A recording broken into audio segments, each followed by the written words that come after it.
I'll say a few words of introduction to this session. I think we're all seeing the fantastic job that's been done with HIV treatment, and that we want to maintain that and sustain it into the long-term future. But the more new infections there are, the harder it's going to be to sustain the treatment. And while treatment suppressing viral load does stop new infections, it's clear from the data that there are challenges in getting to the levels of treatment that we require, and making sure that those people most at risk of acquiring and transmitting infection are on treatment, and that we don't have treatment failures and drug resistance. So while treatment is an important part of prevention, our other primary prevention tools in combination prevention with structural, behavioral, and biomedical approaches are really very important in terms of further reducing HIV incidence to make the HIV burden more manageable. And we've got a great set of speakers lined up to talk to us about some of those aspects of HIV prevention, what's going wrong and what's going right, and how we might move forward with HIV prevention. And I do think at this conference there is a re-emphasis on HIV prevention, and we have seen UNAIDS in UNFPA launch a HIV prevention coalition. So things are moving, which is great, and I'm looking forward to hearing what people have to say about how we can get things moving even better. I think, Chris, you're starting. Is that right? Well, so if you've got slides, can we just check whether Chris has some slides, and then we know that he can start? And if not, someone has my thumb up. And while you're checking, you can put in comments and questions on your skiffer thing. Yeah. Okay. Yeah. There's some slides. So it's my great pleasure to welcome Chris Beyrer to speak. 10 minutes. Only 10 minutes. 10 minutes. Now, does this mic work? Yes. Ah, okay. So, well, hi everybody, and it's a great pleasure to be here. Of course, we were all incredibly moved when the decision was made to name this Global Health Institute for Joep Lange, and so it really is an honor to speak here, and I really appreciate all the work that's gone into this. I was part of one of the consultations that David and Mark Dybel organized, and really enjoyed it, and I think it's really been important work. So I think we all know that there are ambitious targets out there, and I think it's pretty clear, and we launched a new global report jointly with the IAS and the Lancet, some of you may have seen, which is really pretty clearly saying, unfortunately, that we are not on track to meet these targets. So there's a very big reason for that, and I think it basically is, these are data that many of you are familiar with, but this is really the problem. The most recent data from the 2016, anyway, up through 2016, is 1.8 million new infections. The range of that is 1.6 to 2.1. If we had accurate data from some of the bigger, more troubling epidemics, like what's going on in Russia, that number might be considerably higher. And that really is the challenge ahead of us. We're happily over the halfway point of people on therapy, but I don't have to tell all of you that the next 16 or 17 million people who need to get on treatment is not going to be an easy task. And we're in the middle of a prevention implementation rollout, which is great, but it is slow and incomplete and insufficient. So this actually is a slide from Tony Fauci that I just really like. He used it at the UN when he put forward essentially why it is we are not on track to meet these ambitious goals. And this is HIV infections over the course of the epidemic, including since the treatment period in adults, 15 years and older. And what you can see there, of course, unfortunately, is after a really impressive period of decline, that the reduction in incidence has stalled. This is what it looks like in adults, and in contrast to infections in children, where we basically have had tremendous success in perinatal transmission. I'm sure many of the people in the room have been a part of that success. So it's really adolescent and adult infections that are the Achilles heel of primary prevention, and it is very particularly a couple of regions. And there are two where the HIV epidemic currently is expanding, where the rates of new infection are rising: Eastern Europe and Central Asia, and the Middle East and North Africa. And in both of those regions, and indeed in many, many other contexts as well, the problem there is HIV infections in key populations. So who are we really talking about? We often use these phrases in our field, and they start to lose meaning and have less context. But what we're talking about, of course, is sex workers, gay and bisexual men, people who inject drugs, trans folks, prisoners. I'm not going to talk about all of those populations, but I want to show you some data and some findings from particular populations where we really are worried. And I would just say that our group has really tried to articulate what we mean by these populations and how we understand them, and I think they all share two fundamental features. So the first is disproportionate burdens of HIV infection. Everybody knows that. And the second is disproportionately low access to essential services, right? So that's what makes you a key population, is both of those things. It's not just high burdens or high likelihood of acquisition, it's also low access to the essential services. And that, of course, is particularly acute for adolescents and young adults from all of these populations. And that is why we start worrying about adolescent HIV infections when we talk about adult incidence. In Eastern and Southern Africa, of course, which is the hyper-endemic regions of the world, the population that really meets those criteria of disproportionate burdens and low access is adolescent girls and young women. They are much more likely than their male peers, strikingly so. I think the epidemiology of this remains really one of the most challenging aspects of HIV. And there is an absence of adolescent-friendly services. There's low access to health and education services. And of course, there's been some work from the KwaZulu-Natal group, CAPRISA, that really suggests that the age disparities in these sexual relationships for girls are playing, and for men, playing very important roles in this complex transmission dynamics. But if you are worried about HIV incidence, these young women and the region they're in are what are keeping us all up at night. There have been an enormous number of new infections in young people globally, and just to say this is not just a Southern African problem, and there is female predominance, interestingly, pretty much across the African continent. But when you look at some of the other big countries and big epidemics, like my own country, the United States, Brazil, China, India, the Russian Federation, this flips quite a bit. And there actually is male predominance among young people getting infected, and of course a lot of that is young, gay, and bisexual men.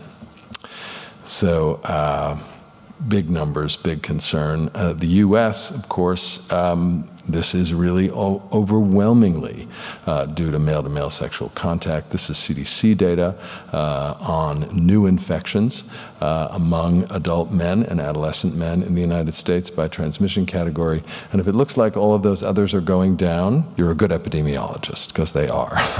And the one that isn't is gay and bisexual men. So I want to just share with you a little bit of data, and we published recently on this. It's a special issue of PLOS Medicine for World AIDS Day this last year about Eastern Europe and Central Asia, because that, I think, is really an enormous concern. So 2016, where we have the most recent data, about 1.6 million or so people living with HIV in this region. An estimated 190,000 new HIV infections, quite a wide range around that. But that is a 60% increase between 2010 and 2016. So that's an epidemic, and a serious one. Also, unfortunately, a large number of AIDS-related deaths, extraordinarily low treatment coverage, among the lowest anywhere. So the estimate is about 28% of people living with the virus in this region on therapy, and I'll talk a little bit about why that is in a moment. And a 27% increase in AIDS deaths from 2010 to 2016, right? So not just new infections, but also rising AIDS mortality. And you really think to yourself, how can this be? We talk about Eastern Europe and Central Asia, and we talk about it in very broad terms. In fact, many of the countries are relatively small. Some of them are really quite small. And actually, the bulk of these infections, 85% of the infections and the deaths are in two countries, Ukraine and Russia. And Russia is the one where these numbers are really rising most dramatically. So it had the largest epidemic in Europe. I've had several Europeans say to me, we don't think Russia is in Europe. Well, you know, the WHO does, so we're calling it Europe for now. Cumulative HIV diagnoses, well over 1 million. 103,000 new infections reported in 2016. That's a 5% increase, so the rate of infection still going up. Rather strikingly, the Russians themselves and the Russian Federal AIDS Agency have published that they think these numbers are an underestimate by half, and that the actual number of infections is probably 200,000, which of course would substantially add to the global burden.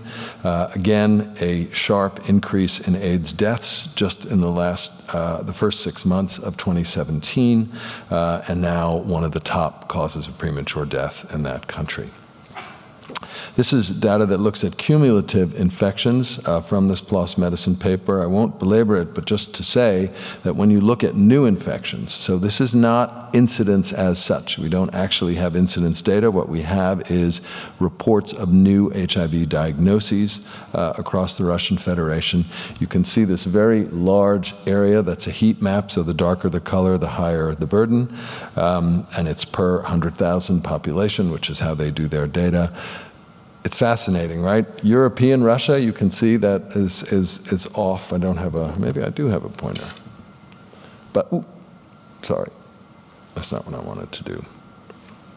European Russia is on your side off to the left. And this epidemic is not happening there, right? Moscow and St. Petersburg are not lighting up. For those of you who are not so familiar with Russian geography, that huge central area is eastern and western Siberia. That's where new infections are clustering. This is, again, overwhelmingly in injection drug users, people who inject drugs. And this is really the post-industrial kind of rust belt of the Soviet Union. High unemployment, large numbers of people using, and very high rates of infection. And by the way, this Hep C map lights up in similar ways as does TB. So this really is an enormous problem. We did work with gay men in Russia, with men who have sex with men for a number of years. 2 minutes. Oh. And it's all right, this is my punchline slide in some ways anyway. And we're able to put together a care continuum. We screened about 1,500 men for HIV infection, provided the only anonymous and truly confidential HIV testing service for LGBT people in Moscow City. And what you're looking at here is the care continuum among the men living with HIV infection. So you can see that a fair number of them had in fact been tested for HIV, but actually getting diagnosed is an enormous fall off in the cascade, and when you get down to undetectable viral load, it's 3%. Right? So supposedly, this is a country that has around 24% of people living with the virus virally suppressed. This is the richest city in the country. This is the capital city. This is gay men in Moscow, and 3% viral suppression. That helps explain a lot of the reason why there's so much incidence, right? That it basically means that almost everybody living with HIV in this context is not virally suppressed. I'll just say very quickly that we have seen recrudescent and emergent epidemics among people who inject drugs when basic services go away or when they're unavailable. You know that that's been happening in my country. This is data from Scott County. That blue line, that explosion there is Greece during the financial crisis when the government stopped funding harm reduction, needle and syringe exchange. The red is Romania when the Global Fund pulled out. So these epidemics really can be explosive. I'm going to skip that in the interest of time.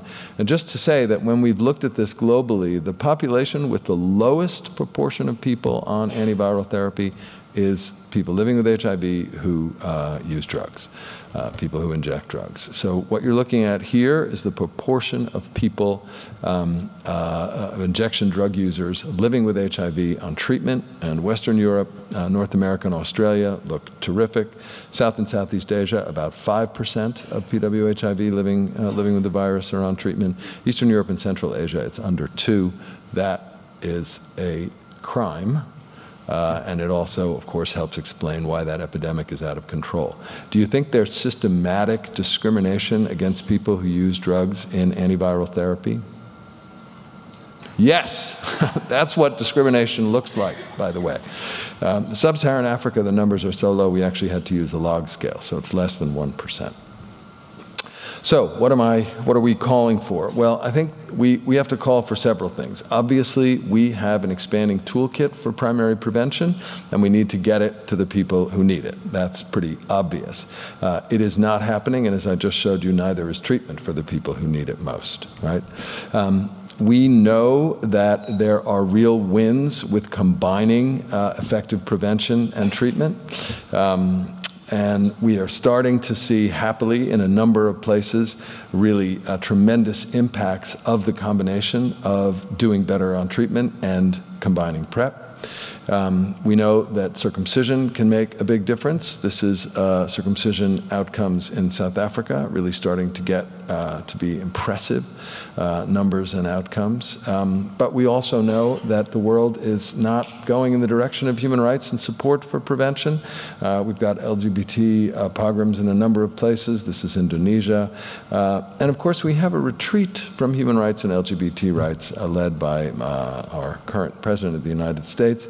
And actually, the International Lesbian Gay Human Rights Coalition is calling this the Trump effect, right? That is engendering people, LGBT people worldwide. We have a return to maximum sentencing in the United States, a rekindling of the drug war, where we've had an official letter to all the federal prosecutors in the United States to seek the maximum penalty in every case for every crime. That is going to rekindle the war on drugs and undermine a great deal of progress. I don't have to tell you how bad things are in the Philippines. And all of this is to say that we are in a period where we actually have some relatively simple and clear messages. WHO, I love this. Treat all people living with HIV and offer antivirals as additional prevention of choice for people at substantial risk. If we could do that, we could really start to address this challenge of incidence in adults. But we have our work cut out for us. Thanks.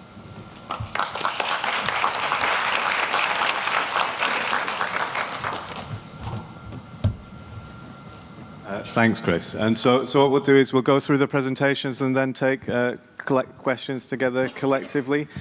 So Jessica's talk follows on from Chris's, so we're going to have Jessica Justman present next, and she's going to be talking about how we measure HIV incidence amongst key populations and young adults.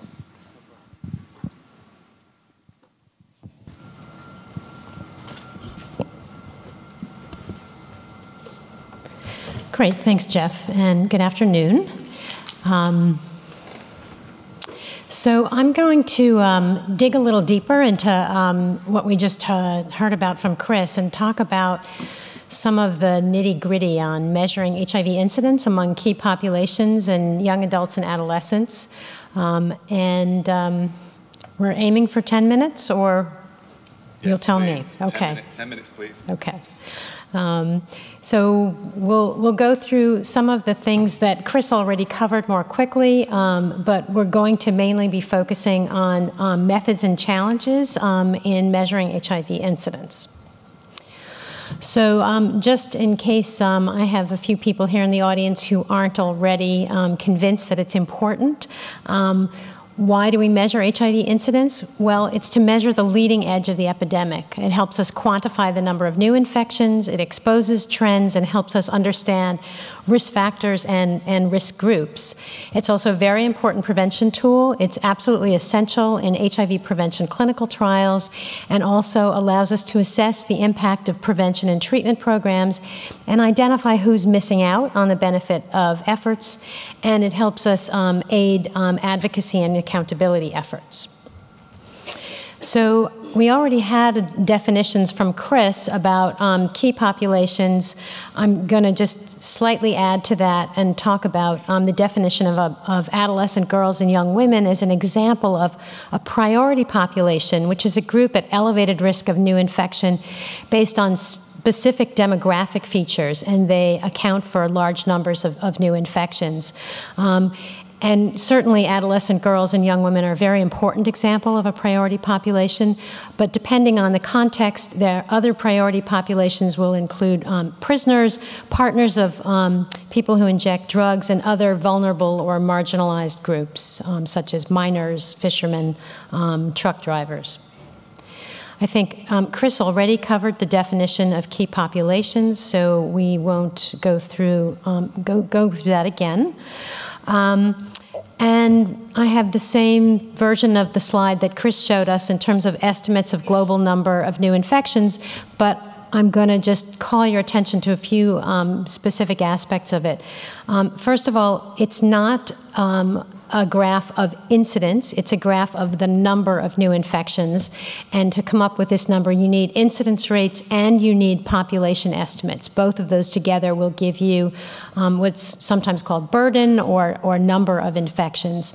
And these estimates of new infections up until recently have been largely based on models, and not so long ago the models were fairly simplistic. So I also like to call your attention to the pink shaded line around the line to show you that, you know, there's some range to these estimates because they are based on a number of assumptions. Chris told us that right now our current estimate is 1.8 million new infections each year, and you can see the other red dot down towards the bottom is our target of where we're trying to get to in the next 2 years. And that does look pretty daunting if you look at the shape of the curve and where we think we're going to try to get to by 2020. So in contrast to modeled estimates, the population-based HIV impact assessment project is giving us direct measures, and in this case of national HIV incidence. These are nationally representative HIV-focused household surveys that are measuring HIV incidence at a national level using a biomarker. And here's one example of national HIV incidence measures that we've obtained from the PHIA surveys. And just to show you a little more detail, if you look at the cluster all the way on your right for Lesotho in green, national HIV incidence was estimated at 1.6, so that's 1.6 cases per 100 person years, or 1.6%. A little lower for men, a little higher for women. This type of pattern of seeing higher incidence among women is true in all of the other countries that you can see on the right, and we've had subsequent data rolling out from the PHIA surveys that continue to show this pattern. And here's where I'll make a plug for our PHIA pre-meeting session, which will follow a little later this afternoon at 4 o'clock over in the Global Village area. Shifting from directly measured estimates in the general population, here's what we know about HIV incidence in priority populations. And again, I'm not going to dwell on this because Chris already talked about how adolescents account for a very substantial proportion of global new infections. Here from this particular graph, 1/3 of global new infections were accounted for by youth. Of these infections among youth, 2/3 of them are in adolescent girls, and most of the adolescent infections have been occurring in sub-Saharan Africa. And We already heard about the epidemiology of key populations and how they're a very large source of new infections. Almost half of new infections globally are due to infections that are occurring in key populations. Again, I'm moving quickly given our time, and we talked about it already with Chris's talk. So now a few minutes on some of the methodology, and just again, for those of you who are less familiar with incidence studies, initially these were done as prospective cohort studies where a group of individuals were tested, as you can see in the HIV bar, and those who were HIV negative were assembled into a cohort, followed over time, and tested again with that second gray bar on your right. So you had to have 2 tubes of blood in order to measure HIV incidence. This was considered the gold standard. So the quality of the data were really, are very outstanding, but these are expensive and difficult, and of course time-consuming studies to do, and they are prone to some of their own biases. So increasingly there's been interest in saying, well, can we actually measure incidence cross-sectionally with a single tube of blood? And so here I'll just have you start by looking at the diagram. The green bar is the single tube of blood. And due to advances in the technology, we can now do testing and try and distinguish whether somebody was infected in the 2 weeks prior to the collection of that single tube of blood, and that's the acute infection with the A in that yellow box. And that would be a method called pooled nucleic acid testing, or NAT. Similarly, you can take the sample of somebody who's tested HIV positive and do other kinds of antibody-based tests that take advantage of the antibody maturation profile and distinguish those who have been recently infected, let's say in the last 4 to 6 months, from those who've been chronically infected. So that's that longer yellow arrow moving off to your left that shows the recently infected individuals with a window period, and I've kind of put some fuzzy blue around it to say there's not always as much precision around the length of that window period as we would like, but that tells us more or less when the time of infection occurred, and that's now the gray bar on your left. So that just gives you sort of a schematic for how the cross-sectional estimation can be done using biomarkers. Now, that cross-sectional method is what we're using in the PHIA surveys to look at incidence in a general population setting. And I want to just walk you through a couple of points about sampling, because to understand incidence, you also need to understand the sampling method, and that applies to whatever type of population you're looking at.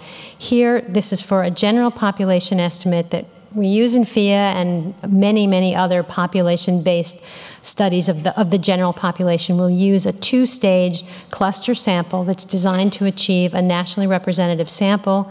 That first icon is a map, and we try and collect, we try to randomize community areas within a particular country so that they represent all the communities in the country. The second stage is within those selected communities, select a certain number of households, and then go to the people in those households, and then finally weight the sample.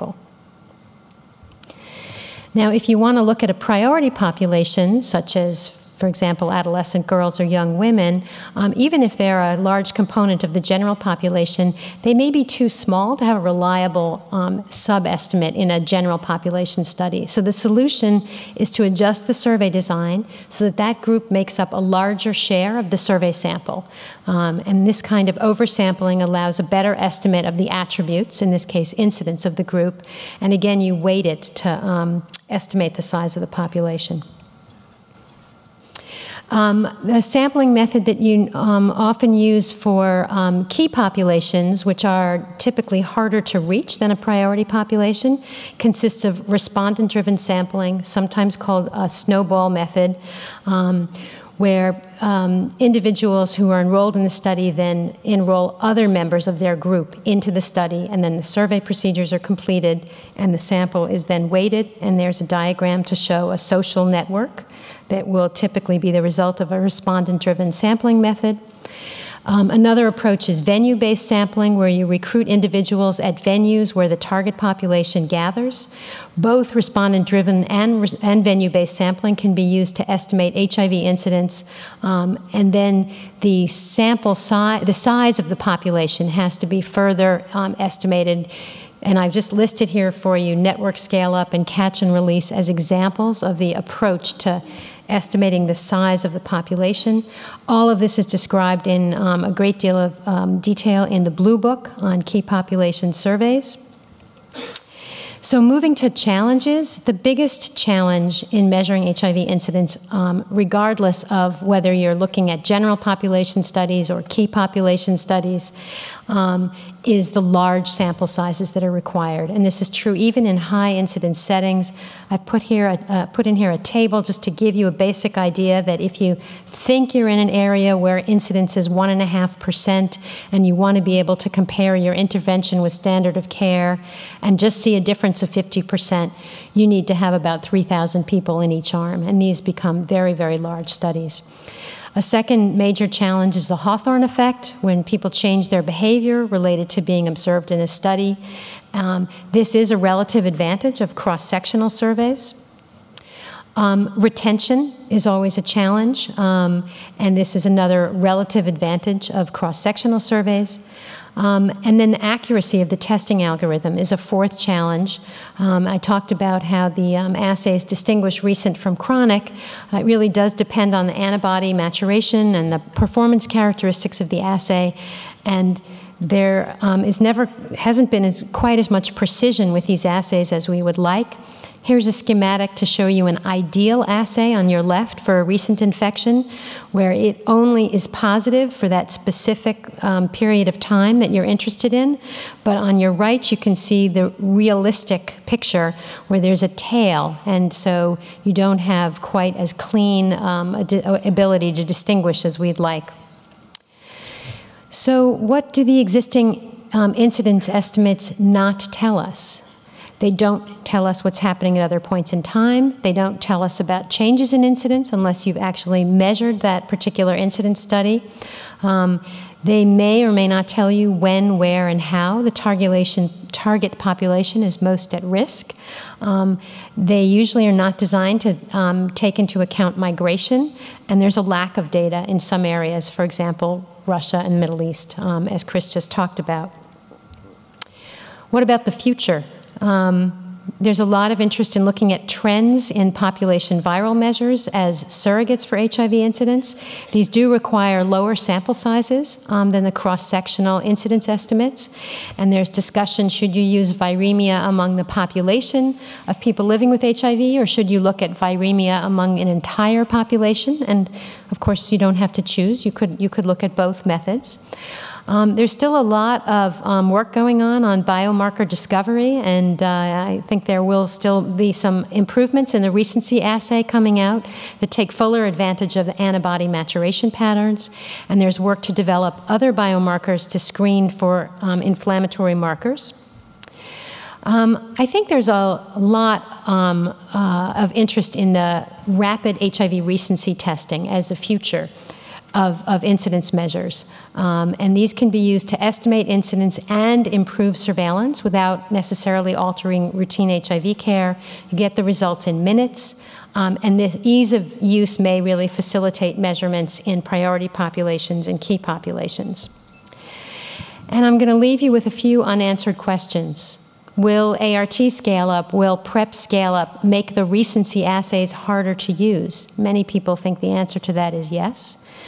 Are there other ways to measure viral exposure besides host antibody and inflammatory markers? And do we still need directly observed incidence? Is it really necessary to track the outcomes of HIV uninfected individuals to monitor the epidemic? Or would it be sufficient to track parameters of the HIV positive individuals? So in summary, I hope I've convinced you why HIV incidence is still an important measure. We went quickly through the methods and the sampling that's involved, and talked again quickly about the recency assays. And I think that we've been relying on a combination of approaches to assess incidence. And as I think about the future, I think we still need to continue to use a combination of indicators as the way forward. So thanks very much, and be happy to take questions later on. Thank you.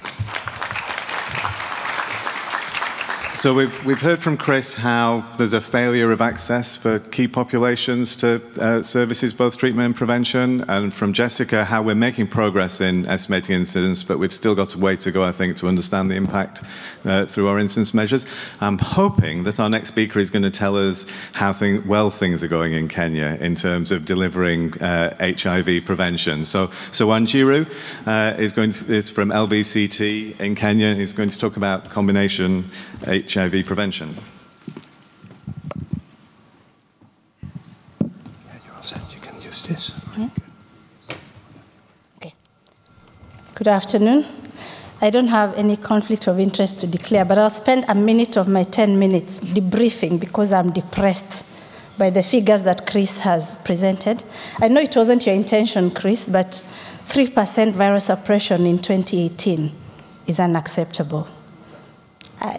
It's depressing. And if you're depressed like me, maybe it's a good thing that I am not going to be presenting any figures or talking about methods, but I'll be trying to invite us to a conversation on, so what can we do to change some of these figures that we are seeing, and how do we think differently around prevention? And so I'm going to just share some considerations for differentiated service delivery as an approach to prevention, but also what we can do differently within differentiated services for prevention itself. At one of the recent meetings convened by the Joep Lange Institute, this quote came up. Somebody said, if you ask 100 people what is differentiated service delivery, you'll have 100 different definitions. And that just tells us this is still a concept that's under development. And so even the thoughts I'm presenting today is about advancing the thinking around differentiated service delivery. And it's not a problem that we would have 100 different definitions, because we do need different models that work for different people in different contexts. We've been told that we still have a lot of work to do. And the remaining proportion that we have to reach and the work that we have to do now are the hardest to reach populations. And yet we are working in a context where we are required to do more with even less resources. We do have models that are working, and I'm sure we'll hear about many of them in this conference, but these must be accelerated and scaled up, and very quickly, if we are going to achieve or be anywhere near the targets that we want to achieve. But we also need to continue developing new models. We heard this morning from one of the panels that Deborah Bax was on, that we do need to do things differently and not relax and think that HIV has become normalized and now we don't need to do any more new things, but continue to do what we are doing. But we must also act beyond health services. If we only consider our interventions in health services, we are not going to achieve the targets we want to achieve. One of the presentations this morning, for those who are here, was titled "Treatment Alone Will Not Get Us There," or something like that. So we do need to think beyond only the services that we are delivering in health services. Now, every person has very many varying needs, and every vulnerable person has many varying needs. So I'm not suggesting here that we use prevention monies and resources to meet every need that every individual might have. What I'm suggesting is that we need to get better about identifying what are the greatest prevention needs and where best can they be met. And that's not always in health facilities or within the health system.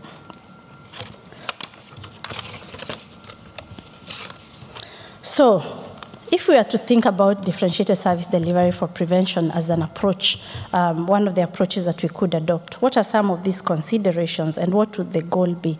For prevention, I think that the goal must be around increased and improved access to interventions. We've already heard about the lack of access. I think Chris has mentioned that. We've had it in other presentations, especially for key populations in many, many countries.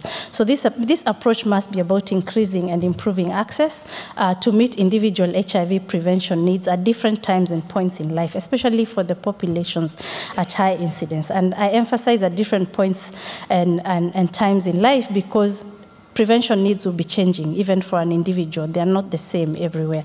And this is part of the challenge that we have to overcome in prevention programs if we are going to do things differently. Just to remind us that even where we do not have very high incidence rates, any one infection is several infections waiting to happen if we do nothing or don't do the right things. And this is a slide on partner notification services from Kenya, from LVCT Health, where I work, that demonstrates how if we do not intervene to prevent one infection, that one infection will lead to many other infections. And if we don't intervene at the right points, with the right people, with the right interventions, then we will not really be achieving the targets that we are looking to achieve.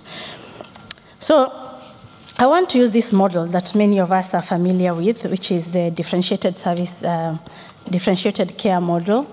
I know that there are other debates and discussions around a prevention cascade, but I will use this model just to illustrate some of the thinking that I want to advance around what we do differently in prevention.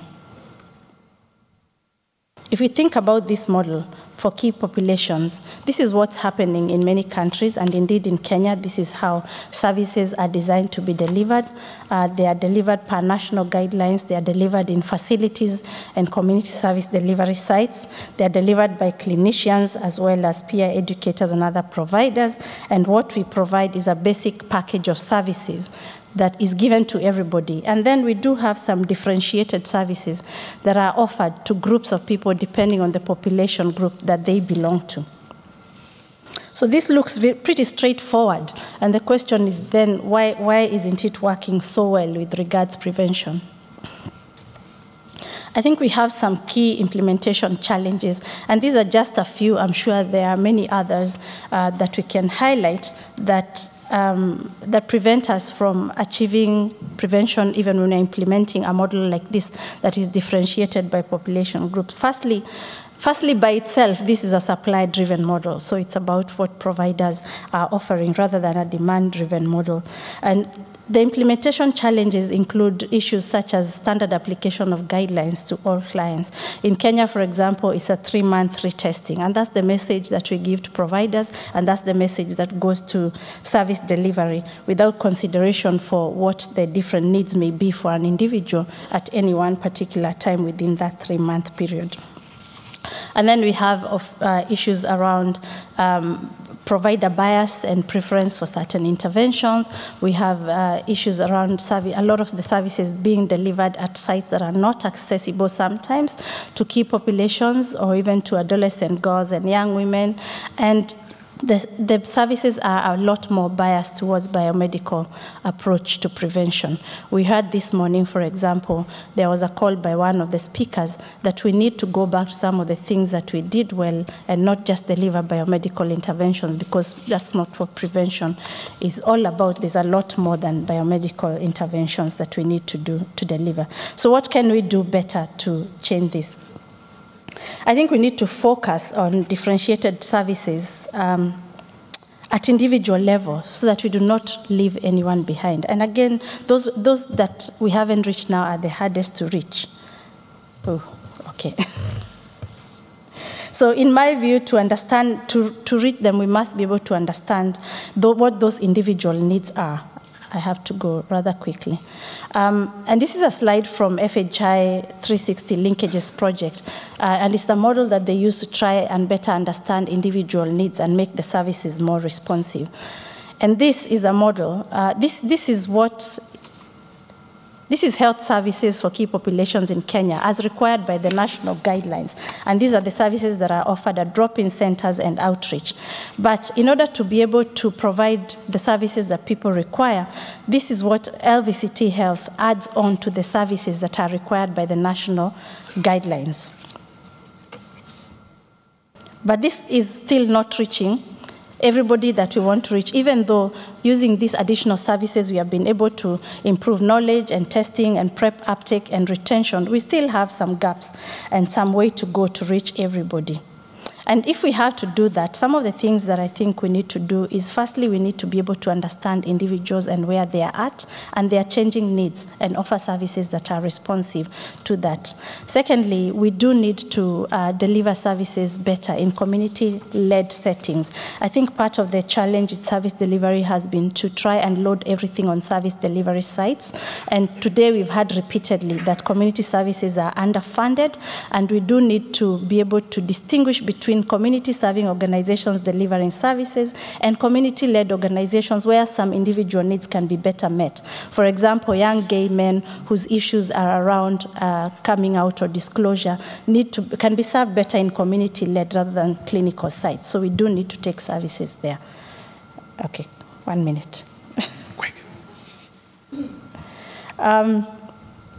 So this is what I think that a model for differentiated prevention could look like. It needs to consider the individual, the context, the health systems available, and it's going to be messy because we have to add on all these kinds of services, and these are just examples. We could go on and on about these bubbles, and the size of the bubble doesn't mean anything. It's just to demonstrate that if we are to achieve prevention and reach the hardest to reach, we really have to individualize the services that we are delivering. And they'll be different, and it will be complex, but we cannot run away from it because we want to report easy indicators like number of pills distributed or people on PrEP or things like that. We really have to get down to offering services that are very individualized, recognizing the changing needs of individuals at any one time. I have to stop there. Thank you, Wanjiro. I have 20 other slides if you'd like me to continue. We'll make them all available through the website. Yeah, and hopefully we'll get time to ask a few questions of you as well, because that was fascinating. And I'm curious to know how well it's going, so we can ask you that. So last but not least is Anna, who's going to be talking about harm reduction, which is definitely needed. And you know what is brilliant in cooperation of a community and academia? You don't need to make slides because all the data were already shown. That's true, because the key data we are basing our campaigning. So academia is making research, and we as civil society making the campaign and trying to make the advocacy. So the key data were presented by Chris, absolutely amazingly taken what I needed to based on what I wanted to say. And I also wanted to react on the slogan which the crew here is wearing. And really, we are, I would say that chase the pessimism, not people. That's our slogan. Because the key point we are facing all the time since 5 years when donors announced in the Eastern Europe that they are leaving, that's that all the services, all harm reduction will die. And that means that the picture of epidemic among drug users will go up, and actually nobody could stop it. And we could have a lot of data to support it, but what to do, that's a point, how to fight pessimism in this point, how to,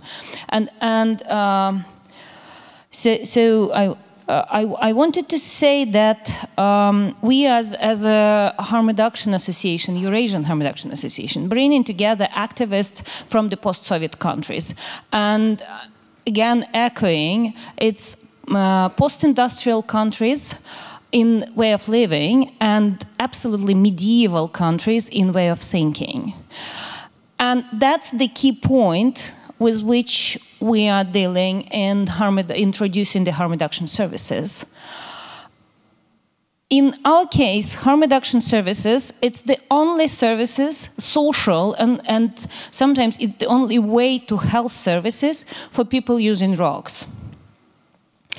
It means that in the scientific words, it will be access to treatment of HIV, TB, hepatitis, anything, including abscesses, and purely saving lives from the overdose. Purely access to ambulance, purely access to documents which allow you to live, like passport you lose. Purely access, possibly, hopefully, if harm reduction really that quality we want to have, and we know the golden standard of, purely access to reintegration, being employed or involved in some social activity, or at least involved in anything except the drug use. And understanding this, of course, teenagers and women are in the biggest danger and are underserved, and we could know a lot of data about this.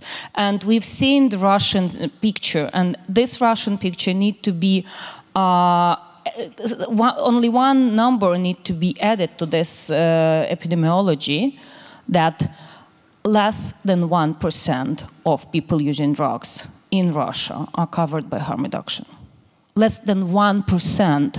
And even though it's not the substitution treatment, it is needle exchange programs implemented using the international funds by international foreign agents. So it's absolutely partisan work somewhere in several cities, in 10 cities, I guess, till the December of last year, and now maybe in 2, 3. Some part of harm reduction, which means counseling and not leaving people alone. And I will add to this, sorry for being the riders of apocalypse, but that's we are doing something sometimes. These services actually in only 3 countries in our region have coverage more than 60%, and they are showing progress. They are showing impact, like Ukraine does. But most of the countries have very low coverage, and with substitution treatment, it's lower than 20% in all countries. And in some countries like Kazakhstan or Belarus, what we're hearing, okay, you came with a global fund, with all of the substitution treatment, you bring a lot of international recommendation that it's good, but global fund will gone together with all of the services. And that's the key challenge. State don't want to take on their responsibility the only integrated services for drug users. They're just cutting off the national lines or national regulations of opioid substitution treatment in Kazakhstan. We just finished the advocacy campaign, and I hope that it will not be what the pessimistic way of thinking of us, that they want to cut the program just because they don't want to pay from domestic funding for this. And no rational arguments working in this point. And one additional part of the puzzle, it's about changing the drug sting. Now we see that the most of the drug distribution and the key market is changed tremendously. Because of drug war, people are not using traditional drugs anymore. They're using something we don't know what in it. They're using something we don't know how to prevent death from overdose.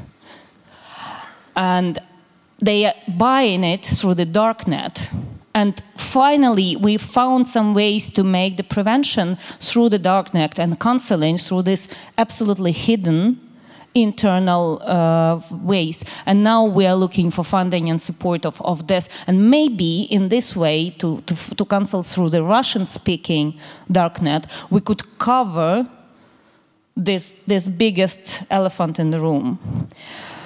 So that's the challenge, and that's our way how to make the flexible and qualitative harm reduction. And using all the arguments, we are now even collecting the arguments how criminalization cost.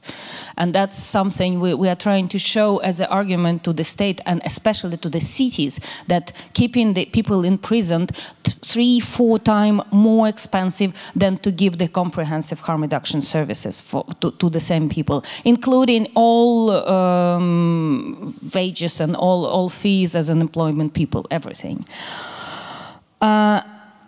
And one of the campaigning we're doing here And that's important for us as a harm reductionists, and that's important for sex workers organizations in Eastern Europe and Central Asia. That's important for 9 community networks. We are all gathered together in campaign which called Chase the Virus, Not People, just because this criminalization and discrimination, it's not the words, and it couldn't be addressed through the trainings for doctors how to be good doctor and be nice to people. It's not about this.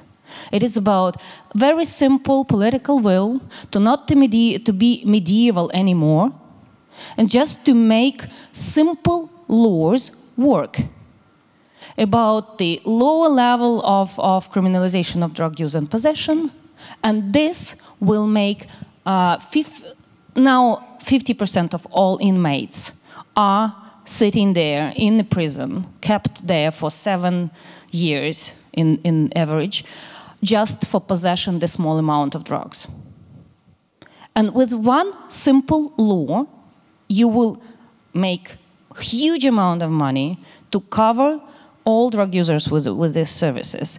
And now, just for a moment and some ice-breaking or energizing the audience, I wanted to say that in the plenary tomorrow, we will ask everybody to support the campaign, and support will be very simple.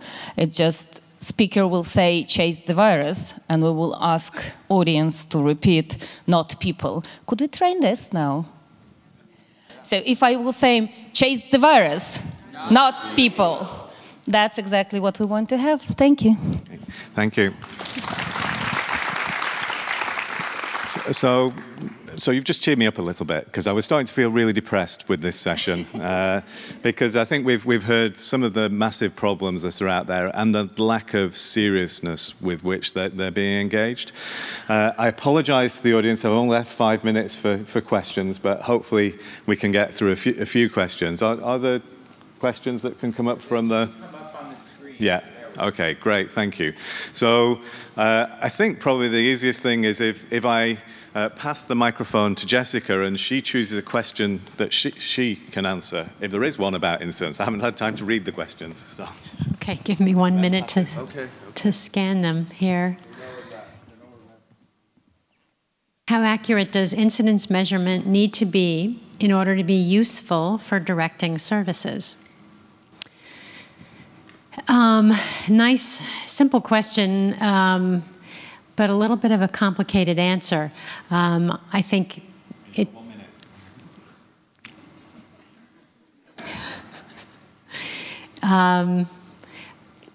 The simplest answer is the more accurate it is, the easier it's going to be to direct services. If you can have incidence measures, let's say at very fine geographic levels, that's what everybody wants. Then you can direct your services to those specific geographic locations or specific demographic groups that need the services. For my last 20 seconds, I did point out that sample size is just such a huge challenge, and we don't usually have a big enough sample size to get to that very, very fine, granular level to see what we want to see to really direct services. I think there are some ways to use modeling to help bridge that gap, and then perhaps sometimes policymakers may have to take a bit of a leap of faith and decide the data is good enough.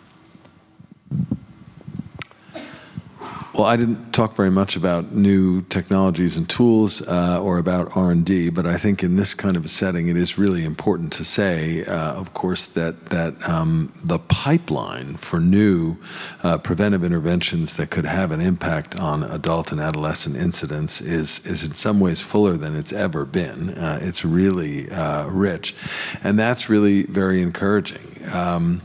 So, and as many of you know, there are a number of prevention trials out in the field now where we're going to be getting data and learning a lot about some of the new passive immunization approaches, the neutralizing antibody studies, long-acting injectable pre-exposure prophylaxis. We already have learned quite a bit from several trials of the dapivirine ring. So there is a lot out there, and there is, I think, after a period of real sort of challenge and doing a lot of basic work around HIV vaccines, renewed energy in the HIV vaccine arena as well. I will just say that if we think about hepatitis B vaccine for a moment, and HPV vaccine, but Hep B I think is a good example. When we had that vaccine, it was mandated for healthcare workers, and because it was mandatory, everybody got it. I remember getting it as a medical student, and it was still made from pooled human sera. Scary, before the recombinant vaccine. But then there was a strategy, because gay men were more at risk and drug users were more at risk, to target high-risk people in the same way that we now are, for example, trying to implement PrEP for many key populations. And it truly didn't work. And what really was a game changer where it's been used is universal immunization, because you don't really know who's going to be at risk. And I think that it's not too soon to start thinking about immunization strategies if we did have an HIV vaccine, and that it's clearly the goal there has got to be a universal immunization, that everybody is at risk and everybody could be protected would really, I think, be the way forward. So it's an exciting time to be working in prevention, but it's a very, very tough time right now for the kind of social justice and social determinants of health that are driving the epidemic in key populations. And could both of those things be true at the same time? Yes. I think the question on what we know about effectiveness of MSM interventions besides PrEP reiterates that we do need to do a lot more work to get better indicators and measures to demonstrate the impact of other interventions. Because even PrEP is not effective in isolation of other interventions. It's not just about popping a pill. There are many other interventions that go to making PrEP effective, and I don't think that we have done enough work. We need to do much more. And community organizations have fantastic interventions for prevention that support even biomedical interventions like PrEP, but they are not well measured, they are not well reported, and we do need to do work in that area. I have a brilliant question for me about funding for human rights advocacy and actually funding for any advocacy. Because when we are speaking about sustainability of services and actually sustainability of prevention services and harm reduction services, we are always keeping in mind, yes, the better provider is the civil society organization, is the peer-driven or community-based organization. That's true, but to be the provider for state money for 20, 30, I don't know how many years ahead, organizations need to be professionalizing themselves. But in the same time, we need in the same city community organization who will get real quality data on quality of services from clients' point of view and bring this voice of clients and their needs and changing drug scene to the highest level of decision making, and that specific job, which we never could expect the state fund. Never. State will never fund the dog who will bite it. And that's why that's the key challenge for us as regional networks, to find a way to sustain the community voice and community advocacy and human rights protection voice on the local level. Thank you. So thank you, all the speakers. I think what you'll have seen is there's a great richness of material that the speakers have, and we didn't really have enough time to go into it all in detail. So I welcome you to try and catch the speakers at the end of this session and try to ask them questions. Or you can go to the Joep Lange Institute website and actually read the detailed reports that the speakers were talking about, which should have lots of interesting, well, not should, does have lots of interesting information in it. Thank you.